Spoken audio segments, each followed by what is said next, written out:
Assalamualaikum warahmatullahi wabarakatuh. Kembali lagi di channel Radio Horor. Untuk kisah kali ini masih ada sebuah cerita dari tulisannya Luna Luminosa. Sebuah kisah yang berjudul Cakar Lawa Latu Halat. Sebelum kita lanjut ke ceritanya, tekan dulu tombol like video ini dan jangan lupa tekan juga tombol subscribe channel ini. Nyalakan juga lonceng notifikasinya agar tidak ketinggalan cerita-cerita lainnya. Dan seperti apa untuk kisah kali ini? Langsung saja kita masuk ke ceritanya.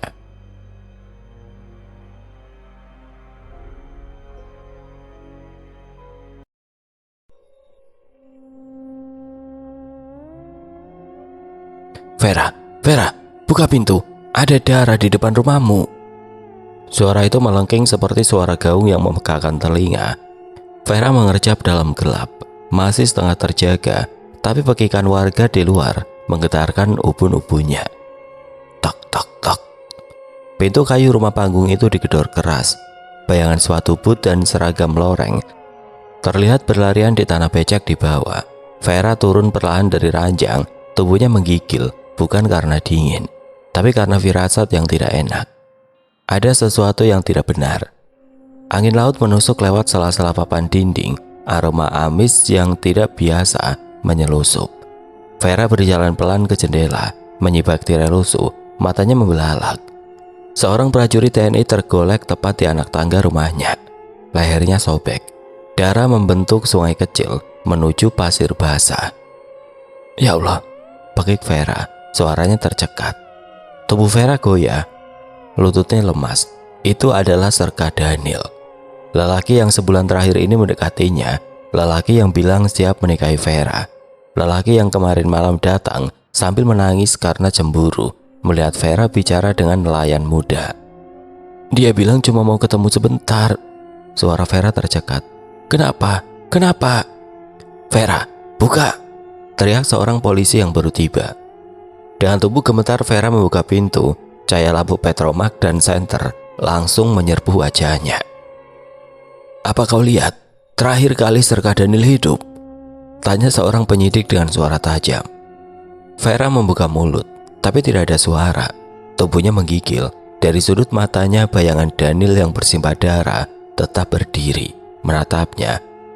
Menyaringnya dan berbicara tapi tanpa suara. Mulutnya bergerak-gerak mengucapkan sesuatu. Mereka ingin kamu juga. Suara yang hanya bisa didengar oleh Vera. Langit mendung. Ombak memukul karang, polisi memasang garis kuning. Warga menatap dari kejauhan, sebagian berbisik sambil melirik Vera. Dia itu dari dulu emang aneh. Lelaki-lelaki yang dekat dia selalu berakhir gila atau mati. Dengar-dengar dia dulu pernah tirakat di Batu Lawa. Pelet laut. Suara bisik-bisik mereka bagai gemuruh badai yang tidak kunjung reda. Malam itu rumah Vera sunyi. Bahkan terlalu sunyi. Vera duduk di sudut kamarnya, memeluk lutut. Di depannya, cakar lawa yang biasa ia rendam dalam darah bulu babi kini menghitam dan berdenyut pelan, seolah hidup, seolah bernapas. Vera mencoba tidur, tapi suara bisikan mulai terdengar dari jendela. Bawa aku. Kenapa kau tinggalkan aku? Aku mati karena kamu. Vera menutup kedua telinganya dengan kedua tangan. Diam, jerit Vera. Akan tetapi suara itu justru semakin keras. Lalu saat ia membuka mata, Daniel berdiri di sudut kamar. Tubuhnya menggantung terbalik seperti kelelawar. Matanya meneteskan darah. Aku belum selesai. Mereka semua akan datang malam ini. Tidak, pergi. Vera menjerit. Tubuhnya kejang, matanya terbalik. Mulutnya kumat kamit sendiri. Dari balik bayang-bayang laut yang jauh di ujung sana, arwah-arwah lelaki yang pernah ia pikat mulai bangkit, tidak ingin kembali ke alamnya. Mereka ingin tubuh, mereka ingin masuk dan Vera adalah gerbangnya. Beberapa tahun yang lalu, dermaga berdiri di bawah kaki telanjang Vera. Angin barat membawa bau anyir rumput laut busuk dan karang basah, membuatnya menarik hidung. Langit sore berwarna jingga kemerahan, mencerminkan siluetnya yang berbalut kain hitam di atas air yang mulai berombak. Jari-jari Vera meremas ujung kain. Matanya menatap lurus ke depan, tapi pikirannya melayang ke kamar sempit di rumah petak. Ke tangan-tangan kasar yang merapat tanpa izin, ke bisikan-bisikan kotor di telinganya, ke pandangan mesum yang tidak pernah melihat lebih dari sekedar manusia hina. "Kalau kau ragu, jangan lanjut." Suara serak itu membuatnya tersentak. Vera menoleh. Nenek Salma keluar dari balik semak pandan. Tongkat kayu hitam mengetuk-ngetuk tanah berpasir. Mata putih tanpa iris itu seolah bisa melihat lebih dalam dari mata normal. "Aku tidak ragu." Vera mengangkat dahu, meski suaranya bergetar. Nenek Salma berhenti tepat di sampingnya. Bau daun sirih dan tembakau menguar dari mulut rongga yang kehilangan setengah giginya. "Ilmu ini bukan mainan anak kecil." Tongkat kayu itu menunjuk ke arah batu lawa yang menjulang hitam di tengah karang. "Setiap jampi ada harganya. Setiap permintaan akan ditagih. Kau yakin?" Vera menutup mata. Wajah Hasan muncul, lelaki yang berjanji akan menikahinya, lalu meninggalkannya demi gadis pedagang emas. Kemudian Ridwan yang hanya datang tengah malam dan pergi sebelum subuh. Lalu Satria yang menganggapnya pelacur meski dia tidak pernah menjual tubuhnya. Mata Vera terbuka, hitam dan dingin. "Aku yakin." Mereka akhirnya berjalan menyusuri karang licin. Kaki Vera tersandung 2 kali, tapi dia tidak mengeluh. Nenek Salma berjalan seperti menghafal setiap batu, meski matanya buta. Batu lawa lebih besar dari yang Vera bayangkan. Tingginya hampir 2 kali tinggi badannya, dengan permukaan yang berlubang-lubang seperti spons hitam. Air laut mengalir keluar masuk lubang-lubang itu, mengeluarkan suara seperti desahan. "Duduklah." Nenek Salma membuka buntalan kain lusuh. "Jangan bergerak sampai aku selesai." Vera duduk bersila di atas batu karang yang tajam. Kulitnya tergores, tapi dia menahan diri untuk tidak bergerak. Dari dalam buntalan, Nenek Salma mengeluarkan 3 benda. Cakar melengkung berwarna hitam mengkilap, tempurung kelapa berisi cairan merah kental, botol kecil berisi minyak hitam yang mengeluarkan asap tipis. "Ini cakar lawa, kelelawar yang memakan daging mayat." Nenek Salma mengangkat cakar itu. "Ini darah bulu babi yang sudah aku beri mantra. Lalu ini minyak dari lumut batu lawa." Vera menatap ketiga benda itu, perutnya mual, tapi dia tidak mundur. "Berikan tanganmu." Nenek Salma mengambil pisau kecil dari dalam kainnya. Mata putih itu menatap Vera dengan tajam dan membuat Vera merinding. "Untuk apa?" Vera menarik tangannya. "Darah pertama harus dari tubuhmu sendiri. Itulah tumbal awal." Vera menggigit bibir bawah sampai berdarah. Perlahan dia mengulurkan telapak tangan kiri. Cus. Pisau tajam itu menyayat tangan Vera dan langsung mengeluarkan darah. Nenek Salma menekan luka itu di atas tempurung kelapa. Darah Vera bercampur dengan darah bulu babi, membuat cairan itu mendidih pelan. Saat cakar lawa dicelupkan ke dalam campuran darah, bunyi mencicit memekakan telinga. Bukan suara binatang, lebih seperti jeritan manusia yang kesakitan. Vera mundur, hampir terjatuh ke air. "Jangan bergerak." Nenek Salma mencengkram lengan Vera. "Sekarang mereka tahu kau serius." Air di sekitar batu lawa mulai bergolak. Suara-suara aneh bermunculan dari dalam laut, seperti bisikan, tapi dalam bahasa yang tidak Vera mengerti. Kadang terdengar seperti tawa kecil, kadang seperti tangisan. Nenek Salma mengambil garam hitam dari kantong kainnya. Dia menaburkan garam itu mengelilingi batu lawa sambil bergumam dalam bahasa Melayu kuno. "Dengar baik-baik." Nenek Salma berhenti tepat di depan Vera. "Mulai sekarang kau bisa membuat lelaki manapun jatuh cinta padamu. Cukup sentuh mereka dengan tangan yang sudah kena darah ini." Dia menunjuk telapak tangan Vera yang masih berdarah. "Tapi ada syaratnya." Vera menunggu. "Jangan pernah mencintai salah satu dari mereka. Jangan pernah memberi hatimu. Kalau kau melanggar." Apa yang akan terjadi?" Nenek Salma tersenyum. Gigi-giginya yang tersisa tampak mengerikan dalam cahaya bulan. "Darah mereka akan menuntutmu. Satu persatu mereka akan mati. Lalu kau akan merasakan sakit yang mereka rasakan." Vera menelan ludah, akan tetapi dia tidak mundur. Cakar lawa di dalam campuran darah itu tiba-tiba bergerak sedikit, berputar-putar seperti sedang berenang.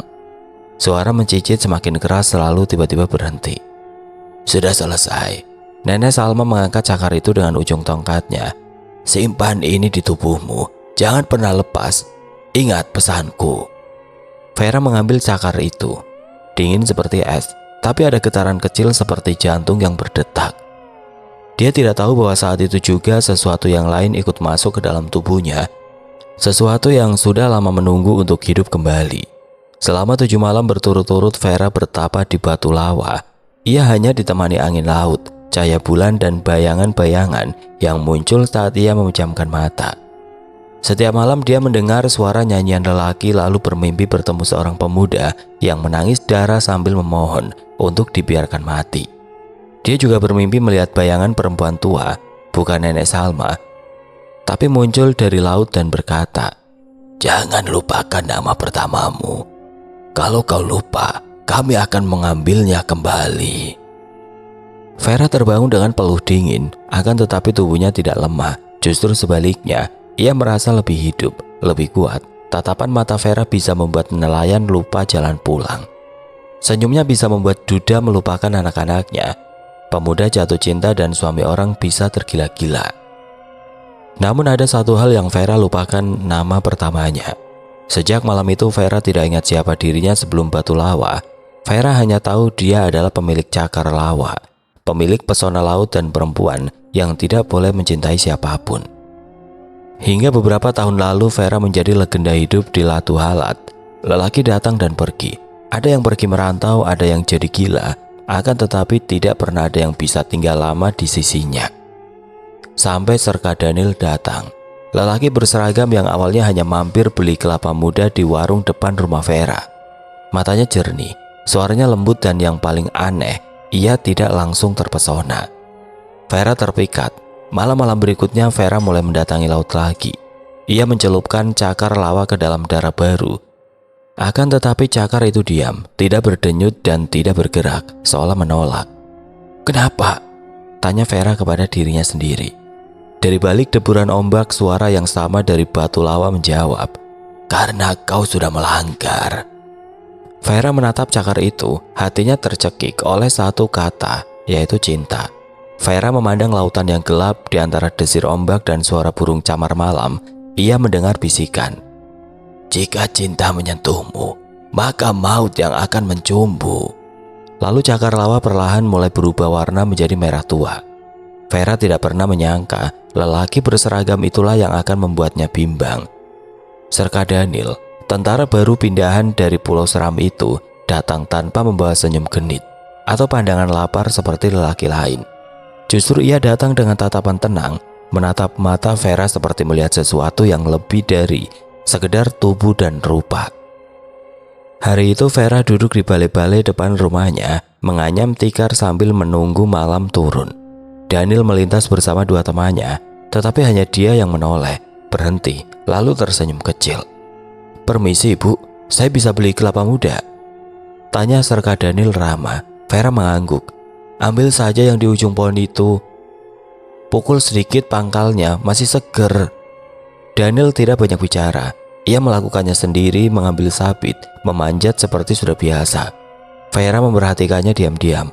Ada sesuatu yang tidak biasa pada laki-laki itu. Caranya tidak tergesa-gesa, gerakannya tenang, dan yang paling mengganggu hati Vera, ia tidak sekalipun melirik dadanya seperti lelaki lain. Beberapa hari kemudian Daniel datang lagi, kali ini sendirian. "Saya boleh duduk sebentar?" tanya Serka Daniel lembut. Vera mengangguk, berpura-pura tidak peduli. Akan tetapi jantungnya berdetak lebih cepat. Ia menyuguhkan teh hangat tanpa diminta. Daniel menerimanya dengan sopan. "Saya dengar banyak cerita tentang ibu." Daniel membuka suara. Vera menegang, akan tetapi Daniel menambahkan cepat, "Cerita kalau ibu pandai menganyam. Tikar buatan ibu katanya dipakai sampai di rumah Kapolsek." Vera tertawa kecil. "Kalau cerita yang itu iya, tapi biasanya orang lebih suka cerita yang lain."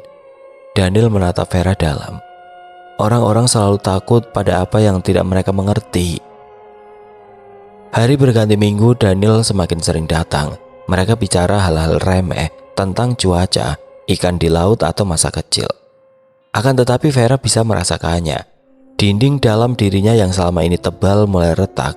Ia mulai menunggu langkah sepatu boot Daniel, mulai menyiapkan 2 cangkir teh, bukan 1.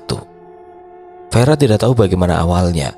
Akan tetapi sejak pertemuan keempat, ia mulai melihat Daniel dalam mimpinya. Bukan mimpi yang buruk, bukan pula mimpi penuh gairah, namun mimpi yang tenang, damai. Daniel mengajaknya berjalan di pesisir pantai, memetik bunga laut, tertawa kecil saat angin meniup rambutnya. Di dunia nyata, Vera tahu ada sesuatu yang salah. Cakar lawa yang selama ini ia rendam dalam darah pun seperti murka. Setiap malam cakar itu berdetak cepat. Kadang terdengar suara tangis kecil dari dalam guci tanah tempat ia menyimpannya. Vera mulai gelisah. Kadang ketika ia berkaca, ia melihat wajah lain dari balik bayangan. Wajah yang lebih pucat, lebih tua dan lebih aus. Suatu malam Daniel datang lebih larut dari biasanya. Wajahnya tampak tegang. "Saya minta maaf, saya tadi sempat marah di barak. Ada yang bilang hal tidak pantas tentang ibu. Saya tidak tahan dengannya," ujar serka Daniel dengan suara serak. Vera menatap dengan datar. Dia seakan tahu apa yang dimaksud oleh Daniel. "Apa yang mereka bilang?" Suara Vera pelan. "Katanya ibu penyebab banyak lelaki jadi gila, penyihir, penanam pelet, pemikat dari laut." Daniel menatap Vera. "Saya tidak percaya. Tapi ada yang aneh memang. Saya sering mimpi buruk sejak kenal ibu." Jantung Vera berdegup tidak menentu. "Mimpi apa?" tanya Vera singkat. "Saya bermimpi saya tenggelam. Banyak tangan menarik saya ke dasar laut dan saya mendengar suara ibu. Tapi ibu tidak menolong saya. Ibu hanya menatap," jelas Daniel dengan wajah yang masih memerah. Vera menahan nafas. "Saya juga takut, Daniel. Kadang saya juga tidak tahu siapa saya sebenarnya," itu Vera jawab dalam hati. Pagi yang cerah, Vera mendapati 3 ekor burung camar mati di depan rumah. Leher mereka patah. Matanya hilang di tanah. Ada bekas jejak kaki basah yang tidak berarah. Ia tahu para arwah mulai menampakkan dirinya. Vera mengambil cakar lawa dan mencelupkannya lagi ke dalam bulu babi yang ia simpan. Akan tetapi cakar itu tidak bergerak, seolah menolak darah itu, seolah tidak lagi percaya padanya. "Kau sudah melanggar sumpah," bisik suara dari balik tirai malam. Beberapa hari berlalu, Daniel mulai menunjukkan perubahan. Ia lebih sering diam, lebih mudah marah, dan suatu malam ia memergoki Vera sedang menatap laut dari atas batu karang dengan mata kosong. "Kau sedang memanggil siapa?" tanya Daniel dengan suara berat. Vera menoleh cepat. "Aku hanya menyepi." "Jangan bohong. Aku dengar kau bicara bahasa yang tidak aku pahami. Kau menyebut nama-nama. Siapa mereka, Vera?" Daniel mulai berani memanggil Vera dengan sebutan nama. Vera terdiam, matanya berkaca. Daniel menggenggam bahunya kuat. "Katakan, apa yang sebenarnya terjadi? Apa benar tuduhan orang-orang itu?" Vera menggigit bibir. "Aku tidak tahu, Daniel. Kamu kenapa gampang percaya omongan orang?" jawab Vera kesal. Sebulan berlalu. Sejak pertama mereka bertemu, Daniel mengajukan pertanyaan yang menggetarkan Vera hingga ke tulangnya. "Kalau aku minta kau menikah denganku, apa kamu mau?" Vera menangis malam itu. Akan tetapi bukan karena bahagia, melainkan karena ia tahu jika ia berkata iya, maka lautan akan mengambil Daniel, dan jika ia berkata tidak, maka jiwanya sendiri yang akan layu. Vera memilih diam. Daniel pergi malam itu. Akan tetapi di ujung matanya, Vera melihat bayangan arwah laki-laki yang dahulu pernah ia pelet. Kini berdiri berjajar di sepanjang pesisir, menatap Daniel pergi dengan senyum dingin.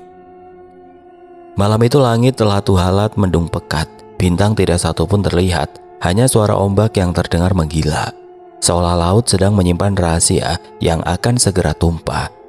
Di dalam rumah panggungnya, Vera duduk memeluk lutut. Matanya sayu menatap guci tanah tempat cakar lawa disimpan.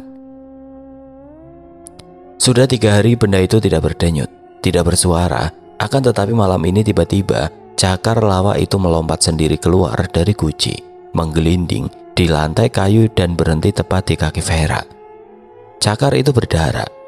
Vera menunduk perlahan, Nafasnya sesak, hidungnya menangkap bau amis yang menyengat. Ia tahu tanda itu. Satu jiwa telah menuntutnya, akan tetapi ia tidak tahu dari mana. Bukankah ia sudah menghentikan pelet? Bukankah ia telah memilih Daniel, bukan ritual? Esok paginya kabar menyebar. Seorang nelayan ditemukan gila, telanjang, menggigil di tepi pantai dengan tubuh penuh luka gores seperti cakaran. Matanya melotot, mulutnya tidak berhenti berucap, "Jangan bawa aku ke laut, jangan bawa aku ke laut. Dia memanggil, dia memanggil." Warga gempar. Ini bukan pertama kalinya, akan tetapi sejak Daniel datang dan dekat dengan Vera, kejadian demi kejadian makin sering. Warga mulai resah, beberapa mulai menghindari rumah Vera. Beberapa lagi justru datang untuk menyembunyikan rasa penasaran di balik tuduhan. Hari-hari berikutnya kejadian aneh terus muncul. Anak kecil tetangga Vera tiba-tiba kerasukan saat main congklak di bawah kolong rumah. Ia berbicara dengan suara pria dewasa, memaki-maki, lalu menangis histeris menyebut nama Sopyan, salah satu pria yang dulu pernah mengejar Vera dan kemudian ditemukan tewas terseret ombak 10 tahun lalu. Warga menyebut itu kebetulan, akan tetapi ibu anak itu, Mak Lea, yakin bukan. "Vera, anakku bukan satu-satunya. Aku tahu, semua ini dari kau. Kau pikir kami tidak tahu kau bawa sesuatu dari batu lawa?" hardik Mak Lea sambil melempar segenggam tanah liat hitam ke teras rumah Vera. Vera hanya diam, ia tidak bisa menyangkal. Ia sendiri bahkan kini mulai melihat hal-hal aneh di cermin wajah lelaki-lelaki yang ia kenal, mati atau hilang, kini menatap balik dari balik pantulan. Tepat malam Jumat Legi, Vera tengah tidur. Tiba-tiba saja tubuhnya kejang, nafasnya terengah, keringat membanjiri pelipis. Lalu ia duduk tegak dengan mata kosong, mulutnya bergerak sendiri. Dari celah bibirnya, suara lelaki terdengar. "Aku mati dalam gelap. Aku tunggu dia kembali. Aku tidak mau pulang. Aku ingin tubuh. Aku ingin hidup lagi." Jeritan terdengar dari kamar sebelah. Reni, keponakan jauh Vera yang kebetulan menginap, langsung saja menghampiri Vera. "Ah!" Reni menjerit ketakutan melihat tubuh pipinya berubah suara. Akan tetapi suara itu tidak hanya satu. Seketika suara kedua masuk, lebih berat, lebih kasar. Dia janji akan kembalikan darahku, tapi dia biarkan aku tenggelam. Aku ingin kulitnya, aku ingin tinggal." Tubuh Vera bangkit. Ia berjalan ke dapur mengambil pisau, mulutnya mengucap bahasa yang tidak dipahami Reni. Saat hendak menggores tangannya sendiri, Reni menjerit dan melempar sendok logam ke arah pisau. "Ah, tidak!" Pisau jatuh, tubuh Vera limbung, lalu brak. Tubuh Vera tumbang. Reni berlari keluar memanggil warga. Keesokan paginya rumah Vera penuh sesak. Dukun kampung Padahi datang bersama dua pemuda yang membawa tali dan daun kelapa. "Ini bukan kerasukan biasa," ujar Padahi dengan wajah muram. "Ini tubuh yang jadi rumah. Banyak jiwa yang masuk dan tidak mau keluar. Rumah ini sudah jadi pelabuhan mereka," jelas Padahi. "Kita harus adakan ritual hari ini juga. Ayo, kalian tolong siapkan bahan-bahannya." Semua warga menurut. Mereka menyiapkan apa yang diminta Padahi. Setelah semuanya selesai, kini Padahi mengadakan ritual pembersihan. Akan tetapi di tengah pembacaan mantra, angin berembus sangat kencang. Lilin mati, daun kelapa terbakar sendiri. Tali putus. Padahi mendekati Vera yang duduk mematung. Ia menaruh telapak tangannya di kening Vera dan berbisik, "Kau siapa? Perempuan? Kau ini manusia atau utusan laut?" Vera mendongak perlahan. Matanya berubah kelabu dan dengan suara 3 orang sekaligus, ia menjawab, "Kami adalah yang pernah ia cintai dan tidak pernah ia kuburkan." Padahi mundur. Warga bergidik. Brak, Vera pingsan. Saat ia sadar, Vera menangis, akan tetapi bukan karena takut, melainkan karena ia mulai paham sesuatu. Arwah-arwah itu tidak akan pergi. Mereka tidak hanya tersesat, mereka menetap dan kini tubuhnya bukan hanya miliknya. Ia telah jadi wadah, satu gerbang untuk yang mati dan tidak sempat pamit. Dan Daniel, ia mulai merasakan ia mulai bermimpi dibunuh, tenggelam di rantai di dasar laut oleh tangan-tangan tidak dikenal.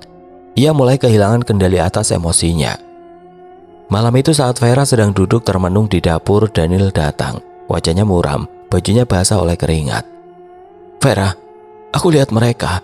Aku lihat mereka dalam tidurku. Mereka memanggilku. Vera menunduk. Aku minta maaf.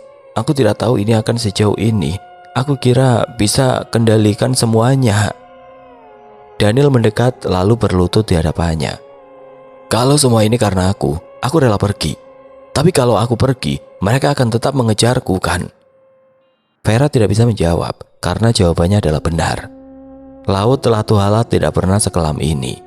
Setiap malam langit seakan kehilangan cahaya, bintang-bintang seperti disedot dari angkasa. Ombak tidak lagi bersenandung, melainkan bergemuruh seperti suara ratusan nafas dari dunia yang tidak kasat mata. Vera tidak bisa tidur. Setiap kali ia memejamkan mata, ia melihat wajah-wajah lelaki yang pernah ia jamah hatinya. Kini mengambang di atas air, membusuk, menatapnya tanpa berkedip, menggigil kedinginan. Mata mereka tidak membawa dendam, hanya kehampaan, seperti lubang dalam dirinya yang tidak pernah terisi. Keesokan harinya Vera memutuskan pergi, meninggalkan rumah, meninggalkan Daniel, meninggalkan Batu Lawa. Tujuan Vera kali ini adalah Tanah Tial, dusun paling ujung Ambon yang hanya bisa dijangkau dengan berjalan kaki lewat hutan selama 3 jam. Di sana tinggal Amak Tano, dukun laut tertua yang dulunya adalah saudara perseperguruan Nenek Salma, tapi memilih hidup menyepi setelah murid-muridnya melanggar batas. Vera membawa hanya 2 benda cakar lawa yang kini membusuk dan sebotol darah bulu babi yang mulai menghitam. Ia tahu waktunya tidak banyak. Tubuhnya mulai menampung lebih banyak jiwa dari yang bisa ia tahan. Di tangan Vera muncul urat-urat biru kehitaman, kulitnya dingin seperti batu karang, dan matanya mulai menampakkan warna kelabu yang tidak bisa ia sembunyikan. Perjalanan ke Tanah Tial tidak mudah. Di tengah hutan, Vera diserang bayangan. Sosok tinggi berjubah hitam dengan wajah berlumur pasir laut. Sosok itu tidak menyentuhnya, tapi selalu berdiri di jalan. Vera melafalkan doa-doa lama yang diajarkan Nenek Salma, akan tetapi semakin ia melafal, suara di dalam dirinya juga ikut melawan. Kami tidak ingin lepas.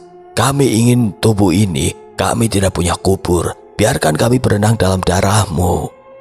Vera menangis, menggigit bibir hingga berdarah, menempelkan cakar lawa ke dada sendiri agar nyeri menutupi suara-suara itu. Dengan tertatih keesokan paginya ia tiba di Tanah Tial. Amak Tano sudah menunggunya. Lelaki tua itu berdiri di bawah pohon beringin, bertelanjang dada, kulitnya hitam legam dan penuh goresan seperti peta. Matanya menyipit, tapi tidak buta. Kau datang terlalu lambat, anak Salma, terlalu lambat. Vera berlutut. Saya mohon bantuan, Amak. Saya ingin lepas. Saya tidak kuat lagi. Mereka semua ada dalam tubuh saya. Mereka tidak mau pulang. Amak Tano tidak menjawab. Ia mengayunkan tongkatnya membentuk lingkaran dari tanah, garam, dan abu kelapa. Ia meminta Vera duduk di tengah. Berapa banyak? Vera menjawab lirih. 7, tapi mungkin lebih. Saya tidak tahu lagi yang mana. Amak Tano menatap Vera lama, lalu berkata, kau tidak bisa lepas, kecuali kalau kau bersedia menggantikan mereka. Maksudnya, kau harus pilih satu arwah, biarkan yang lain pergi, dan satu yang paling kuat, paling lekat, akan kau bawa seumur hidup. Ia akan hidup bersamamu, menyatu, tapi jika kau tidak sanggup, maka tubuhmu akan pecah. Jiwa-jiwa itu akan berebut dan kau tidak akan lagi menjadi Vera, kau akan menjadi kubur terapung. Malam itu ritual dilakukan. Amak Tano menabur kemenyan laut. Vera duduk bersila, memegang cakar lawa di tangan kiri, darah bulu babi di tangan kanan. Ia harus memanggil satu persatu arwah dan memutuskan siapa yang akan tinggal. Orang pertama muncul adalah Sopian, lelaki berumur 40-an yang dulu jatuh cinta padanya, lalu bunuh diri setelah tahu ia hanya dipermainkan. Aku tidak bisa pergi, Vera. Aku menunggu terlalu lama, biarkan aku tinggal. Lalu kedua Satria, bekas tukang bangunan yang tiba-tiba hilang setelah ia beri air rendaman cakar. Aku tidak minta hidup, hanya butuh tubuh. Izinkan aku melihat matahari sekali lagi. Lalu yang ketiga Asrul, pemuda 19 tahun yang ditemukan terapung di selokan. Vera menangis melihat wajahnya. Aku masih kecil waktu itu, Mbak. Aku pikir cinta itu suci. Tapi ternyata aku salah. Lalu yang keempat Rangga, suami orang yang rela meninggalkan keluarganya untuk Vera. Aku tidak bisa pulang. Anakku tidak mau kuburku. Biarkan aku hidup di tubuhmu walau sebentar. Lalu seterusnya satu persatu datang. Ada yang marah, ada yang meratap, ada yang hanya diam sambil meneteskan darah dari matanya. Lalu datang yang terakhir. Vera tidak tahu namanya, akan tetapi wajahnya seperti Daniel, tapi lebih tua, rapuh, dan ia tidak berkata apa-apa. Ia hanya berjalan mendekat lalu memeluk Vera. Tiba-tiba tubuh Vera bergetar hebat. Cakar lawa di tangannya pecah. Darah bulu babi meluap dari botol. Amak Tano menjerit. Pilih sekarang. Pilih siapa yang tinggal. Vera terisak. Matanya terbuka lebar. Pagi itu Amak Tano membuka. Amak Tano duduk mematung di sudut. Rumah kecil itu bau anyir. Siapa yang kau pilih? Tanya Amak pelan. Vera menjawab dengan suara yang bukan suaranya. Aku bukan siapa-siapa. Aku hanya ingin tinggal. Aku hanya ingin merasa hidup. Amak Tano menangis.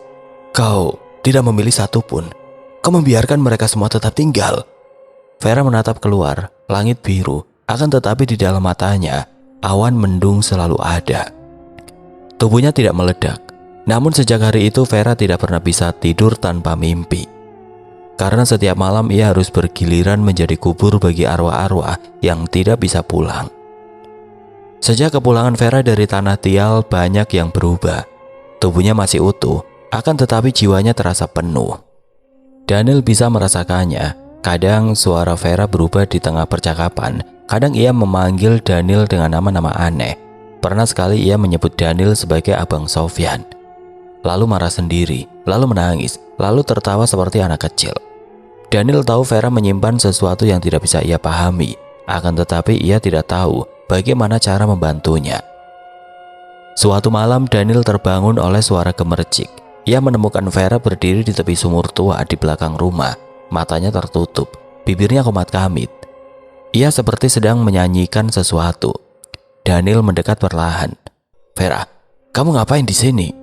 Tiba-tiba Vera menoleh. Akan tetapi itu bukan wajah Vera yang menyambut Daniel. Mata itu merah, mulut itu sobek lebar, suaranya serak dan penuh kemarahan. Kau tidak bisa menyelamatkannya. Dia milik kami dan kau akan ikut tenggelam. Daniel mundur dengan nafas tercekik. Tubuh Vera limbung. Keesokan harinya Daniel memutuskan mencari jawaban. Ia pergi ke rumah Pak Dahi, dukun kampung yang pernah mengadakan ritual untuk Vera. Pak Dahi, saya butuh bantuan. Saya takut Vera bukan lagi Vera. Pak Dahi menghela nafas. Ia mengeluarkan sebuah gulungan daun lontar tua. Kau benar. Dia kembali dari Tanah Tial. Kemungkinan besar dia sudah bukan wadah biasa. Dia kubur hidup. Jiwa-jiwa yang terikat padanya tidak mau pulang. Daniel menggenggam lututnya kuat-kuat. Apa yang bisa saya lakukan? Pak Dahi menatapnya dalam. Hanya orang-orang yang dicintai jiwa-jiwa itu yang bisa melepaskan mereka. Tapi jika Vera sudah menjadi gerbang, maka harus ada yang menggantikan posisinya. Harus ada yang bersedia menjadi penampung. Biasanya itu bukan manusia biasa. Daniel mengalami mimpi aneh. Ia berada di tengah laut. Airnya hitam pekat. Di kejauhan ia melihat Vera duduk di atas perahu. Akan tetapi di bawah permukaan air banyak wajah. Wajah-wajah yang familiar. Mereka memanggil namanya. Daniel, Daniel. Tiba-tiba tangan-tangan mencengkram kakinya, menariknya ke bawah. Akan tetapi justru dari dasar laut itu ia mendengar suara Vera. Kalau kau cinta aku, jangan selamatkan aku, tapi juga jangan tinggalkan aku. Daniel terbangun dengan nafas megap-megap. Daniel mulai berbicara dengan Vera menggunakan cara berbeda. Ia tidak lagi memaksa, tidak lagi menuntut. Ia membacakan surat setiap malam. Untuk Vera, perempuan yang hatinya dihuni badai, aku tidak peduli siapa yang tinggal di tubuhmu. Selama suaramu masih bisa memanggilku dengan namaku, aku akan bertahan. Aku tahu kau bukan sendiri di sana, tapi aku akan jadi jangkar yang menarikmu kembali ke daratan. Vera mendengar, akan tetapi dia tidak bisa menjawab. Namun malam itu untuk pertama kalinya setelah lama, ia tidur tenang. Akan tetapi ketenangan itu hanya sementara. Karena air sumur mulai berubah warna, laut mulai mengirim bangkai-bangkai binatang ke pesisir. Laut malam ini seperti kaca retak sunyi. namun terasa rapuh. Langit menggantung awan berat. Tidak satupun bintang mau bersinar. Batu lawa menjulang hitam di kejauhan. Siluetnya seperti tanduk iblis yang siap menelan siapa saja yang mendekat. Vera berjalan di depan. Tubuhnya kurus, kulitnya pucat keabu-abuan. Akan tetapi langkahnya mantap, seperti sudah tahu apa yang akan terjadi. Di tangannya ia menggenggam cakar lawa yang telah menghitam sepenuhnya. Di belakangnya Daniel mengikuti, menenteng kendi berisi darah bulu babi yang sudah hampir membeku. Vera, kita masih bisa kembali, masih bisa cari jalan lain. Vera menoleh, matanya kelabu pekat, namun ada air mata di sudutnya. Tidak Dan, ini akhirnya. Kalau aku tidak selesaikan ini, kau akan mereka bawa. Daniel menggelengkan kepala. Tidak Vera, mari menikah dan aku yakin ini semua akan berakhir. Vera menaikkan sudut bibirnya dan tersenyum getir. Aku bukan manusia Daniel, lakukan saja. Aku tidak mau kamu yang menggantikan. Suara Vera serak. Batu lawa tidak pernah menyambut siapapun. Akan tetapi malam itu, langkah Vera dan Daniel tidak dihalangi angin atau ombak. Mereka tiba di puncaknya dalam hening mematikan. Di atas karang masih ada jejak darah lama, persembahan masa lalu yang belum selesai. Vera mulai merapal. Tangannya menoreh kulitnya sendiri. Darah menetes di atas cakar lawa. Bau amis langsung menyebar dan udara berubah dingin, keras. Tiba-tiba suara dari dalam laut menjawab, "Kau panggil kami dan kami datang." 7 arwah itu muncul dari buih ombak. Tubuh-tubuh transparan yang mengambang tanpa nafas. Wajah mereka sangat dikenal. Sofyan, Satria, Asrul, Rangga, dan yang terakhir sosok tidak dikenal. Pria bermata kelabu dan wajah yang tidak pernah tua. Aku adalah yang tertua. Aku tidak datang dari peletmu. Aku datang dari keturunanmu. Vera mundur. Apa maksudmu? Daniel memegang bahu Vera. Akan tetapi bayangan itu terus bicara. Kau adalah darah dari dukun laut pertama. Nenekmu bukan hanya penyembuh, tapi penjaga gerbang. Kau adalah titisan pengikat. Tubuhmu memang ditakdirkan untuk menampung kami. Vera menggigil. Aku tidak pernah minta ini. Tapi kau warisnya. Kau mengaktifkannya saat pertama kali merendam cakar lawa dalam darah bulu babi. Kau buka gerbang itu. Daniel berteriak. Lalu apa yang harus kami lakukan? Biarkan dia pergi. Bayangan itu menatap Daniel. Kalau dia pergi, gerbang akan terbuka lebar. Arwah yang lain akan masuk. Satu-satunya cara dia harus tinggal, atau keturunannya harus menggantikan. Vera menatap Daniel. Mereka ingin aku mati, atau aku harus terus jadi wadah? Daniel mengangguk. Aku tahu. Tiba-tiba Daniel melangkah maju. Ia membuka kendi dan menuangkan darah bulu babi ke atas tubuhnya sendiri. Ambil aku tawarkan tubuhku. Aku mengganti Vera. Vera menjerit histeris. Dia tidak mau jika Daniel yang menggantikannya. Angin menggila. Ombak mendesis hingga setinggi 3 meter. Batu lawa berguncang. Sosok-sosok arwah mulai mengelilingi Daniel. Akan tetapi bayangan bermata kelabu tertawa. Kau tidak bisa jadi pengganti karena kau mencintainya dengan tulus, kecuali kau mau berkorban. Jawab suara-suara yang entah dari mana itu. Daniel menghela nafas panjang. Lalu Daniel menarik tangan Vera menjauh dari batu lawa. Ombak semakin mengamuk, seolah keberatan membiarkan keduanya pergi dalam keadaan utuh. Kalian tidak bisa lepas. Kau pewaris Vera. Suara itu semakin mengamuk. Daniel tidak peduli. Dia menarik tangan Vera keluar dari tempat tersebut. Suasana semakin hening malam itu. Sudah cukup Ver, kata Daniel. Nadanya pelan tapi tegas. Kita sudah lewati batas. Aku gak mau kamu hilang. Kita pulang. Mereka mau aku Daniel. Aku ini wadah. Aku tidak mau jika semuanya terbuka dan jatuh banyak korban lagi. Roh-roh yang ada di dalam tubuhnya seakan berontak. Akan tetapi Daniel tidak peduli. Dia yakin jika mereka menikah semuanya selesai. Tidak Vera, ayo kita menikah. Akhiri semuanya, seru Daniel. Namun Vera tidak menjawab. Entah kenapa saat dia berjalan dengan langkah pelan, tiba-tiba saja dia melihat sosok pemuda yang tengah ingin mencari ikan. Vera menepis tangan Daniel dan menghampiri pendiam tersebut. Di saat genting seperti ini, Vera justru ingin menggoda orang, dan itu semua atas kemauan roh yang ada di dalam tubuhnya. Daniel murka. Dia menarik tangan Vera dan membawa wanita itu pulang ke rumahnya. Aku pulang dulu, pamit Daniel pergi dari rumah Vera. Akan tetapi keesokan paginya tubuh Daniel tergeletak bersimbah darah di depan rumah Vera dan Vera histeris. Vera langsung saja berlari menuju ke laut dan menenggelamkan dirinya ke dalam lautan dan jasadnya menghilang sampai saat ini. 1 tahun kemudian, air laut Latu Halat kembali tenang. Nelayan kembali melaut, meski tetap menghindari daerah Batu Lawa setelah senja. Di bibir pantai sebuah sesajen kecil diletakkan di atas daun pisang, beras kuning, bunga kenanga, dan sejumput rambut wanita. Warga percaya setahun sekali Batu Lawa menagih tumbal, entah nelayan yang tenggelam atau anak gadis yang kerasukan dan hilang di tengah malam. Di hari ulang tahun kematian Daniel, seseorang melihat seorang wanita berjalan ke laut tanpa alas kaki. Langkahnya ringan, wajahnya damai.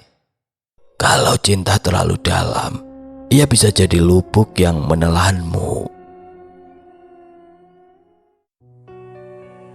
Oke teman-teman, sekian untuk kisah kali ini. Bagaimana menurut kalian tentang kisah ini? Tulis komentar kalian di kolom komentar. Dan buat teman-teman yang baru bergabung, jangan lupa untuk like, komen, share, serta subscribe channel ini. Dan nyalakan juga lonceng notifikasinya agar tidak ketinggalan cerita-cerita lainnya. Dan akhir kata, wassalamualaikum warahmatullahi wabarakatuh.